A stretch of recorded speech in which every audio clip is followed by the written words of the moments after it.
ଜୟ ଜଗନ୍ନାଥ। ଆଜି ସନ୍ଧ୍ୟାବେଳେ ଆମେ ବାହାରିଲୁ କୁଆଡ଼େ ଗୋଟେ ଯିବା ପାଇଁ। ଆଉ ଯାଉ ଯାଉ ଆସିକି ପହଞ୍ଚିଗଲୁ ଏବେ ଆଦିବାସୀ ମେଳାରେ। ଏବେ ଆମେ ସମସ୍ତେ ଭିତରକୁ ଗଲୁ। ଆମେ ଏଣ୍ଟ୍ରି କଲାବେଳେ ଦେଖିଲୁ କେତେ ବହୁତ ପୁରା କଲଚରାଲ୍ ପ୍ରୋଗ୍ରାମ୍ ହେଉଥିଲା। ସବୁ ଭଲ ଭଲ ଡ୍ୟାନ୍ସ ସବୁ ଏମିତି ହେଉଥିଲା। କିଛି ଆମେ ସବୁ ବସିକି ସେଠି କେତେ ସମୟ ଦେଖିଲୁ।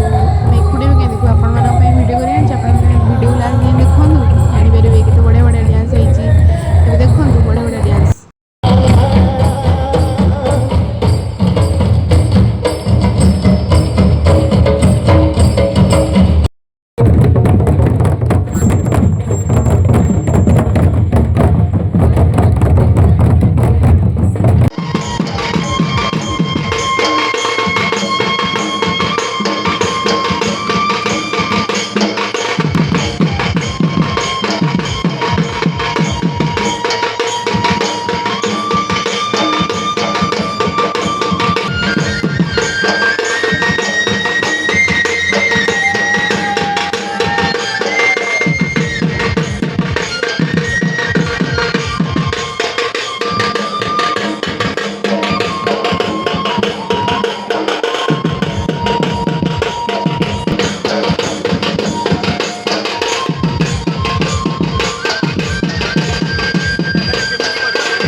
ଡ୍ୟାନ୍ସ ଦେଖି ସାରିବା ପରେ ଏବେ ଆମେ ଚାଲିଲୁ କେତେ ସବୁ ଷ୍ଟଲ୍ ସବୁ ବୁଲିକି ଦେଖିବା ପାଇଁ, କ'ଣ କ'ଣ ପଡ଼ିଛି, କେତେ ଭଲ ଭଲ ଜିନିଷ ସବୁ ଦେଖିଲୁ। ଏଠି ତାପରେ କିଛି କିଣିଲୁ, ଏମିତି କିଛି କିଣିବା ପାଇଁ କେତେ ଭଲ ଭଲ ଜିନିଷ ପଡ଼ିଥାଏ। ସବୁ କିଣିଲୁ। କପ୍ ପ୍ଲେଟ୍ ବଗେରା ସବୁ କେତେ ଭଲ ଭଲ ଜିନିଷ। ଏଠି ତ ଏତେ ଭଲ ଜିନିଷ ଥିଲା ମୁଁ ନିଜକୁ ସମ୍ଭାଳି ବି ପାରିଲିନି, ଆଦେହରୁ ଏତେ ବି ଜିନିଷ ନେଇ ଆସିଛି। ତାପରେ ଏବେ ଆମେ ଯିବୁ ସବୁ, ବି ଏମ୍ କହୁଛି ଏପଟେ ଆସେ ଏପଟେ ଆସେ। ଆମେ କୁଆଡ଼େ ଯିବୁ ଜାଣିପାରୁନୁ, ଏତେ ବାଟ ମାନେ କ'ଣ କହିବି ଆପଣଙ୍କୁ। ଯାଇଥିଲେ ଥରେ ବଢ଼ିଆ ହେଇଥାନ୍ତା। ଆମେ ଏବେ ଆସିଲୁ ଖାଇବା ପାଇଁ। ଏଠି ଆମେ ସବୁ ଖାଇଲୁ। ତାପରେ ଖାଇସାରିବା ପରେ ଆମେ ଏବେ ଆଉ ଟିକେ ବୁଲିଲୁ, ଫଟୋ ବଗେରା ସବୁ ନେଲୁ। ଫଟୋ ସବୁ ଉଠିଲା ପରେ ଖାଲି ଆମେ ତରତର କଲେ ଚାଲ ଯିବା ଚାଲ ପଳେଇବା। ତଥାପି ଆମେ କେତେ ଫଟୋ ଉଠେଇଲୁ। ଭାରି ମନ ଦୁଃଖ ହେଲା। ଆଉ ଟିକେ ବୁଲିଥିଲେ ଆଉ ଟିକେ ଦୁଇଟା ଫଟୋ ଉଠେଇଥାନ୍ତି। ଏମାନେ ଖାଲି ଫଟୋ ଉଠେଇଲେ, ମୋର ଗୋଟେ ବି ଫଟୋ ଉଠେଇ ଦେଇନାହାନ୍ତି। ଏବେ ଆମେ